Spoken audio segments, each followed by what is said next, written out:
is no cave. A long time ago, in a galaxy far, far away, a cave in space was dangerous. Scientists now say one could be a promising site for a lunar base. So we speculated for a long time, but now having this, what seems to be a good confirmation of it, you sort of do start to look at the moon a little bit differently. A renewed space race is underway, with countries looking to return to the moon to mine the rare elements scientists believe are there. The cave, in what's called the Sea of Tranquility, which is actually a plain, could help.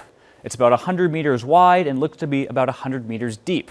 There's a conduit underneath it, and astronauts could live there, sheltered from the radiation and meteorites and harsh extremes on the surface. It's one small step for man. It's only about 400 kilometers from where Neil Armstrong took our species' first steps on the moon, and it could help launch us further.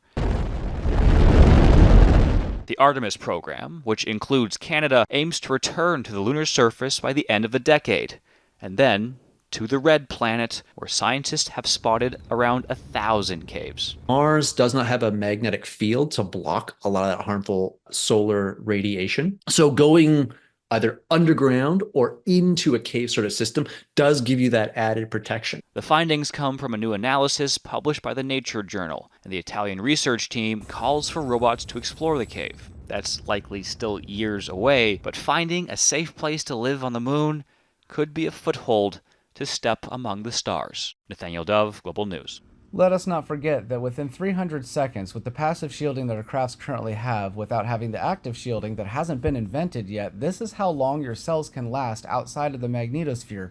So with that passive shielding in a cave, this is how long you can survive. The moon is as radiant as the Chernobyl elephant's foot. If you want to say that we took moon rocks home, that's like saying you chunked off a part of the elephant's foot, put it in a little satchel and drove home with it, and we're perfectly fine. Anyone who knows anything about radiation and doesn't live under a rock, a radioactive one, knows that that's nonsense and you can't do that. So when Russia, just earlier this month, released photos from their new gamma X-ray telescope that they put in the exosphere to monitor gamma output from the moon, we now found that it's not possible to go there. So not only can we not be outside of Earth's magnetosphere without creating a magnetosphere for our own craft, so we can't go into deep space, let alone leave the thermosphere until we create that. If we create that, we still can't land on the moon or touch the moon or Mars or any other celestial body that doesn't have a magnetosphere.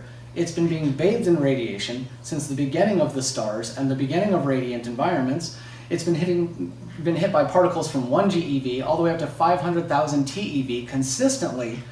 And there's absolutely no way that we will be able to stand on that, even if we can shield against the radiant environment of space itself for our crafts while we're in those.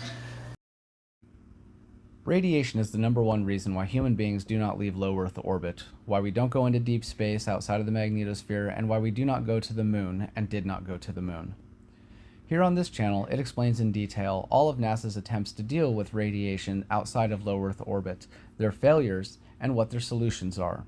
Still to this day, we do not have the ability to go to the moon, we did not go to the moon, and we do not have the shielding necessary to go to the moon. If you watch these videos, it explains in great detail what it's going to take for human beings to not only go to the moon, but to go through the magnetosphere's entirety, and that's more than just the Van Allen belts. That's the polar cusp, that's the magnetosheath, that's through the bow shock, that is into the deep space environment that maintains and holds the wealth of radiation that feeds those small fields of space.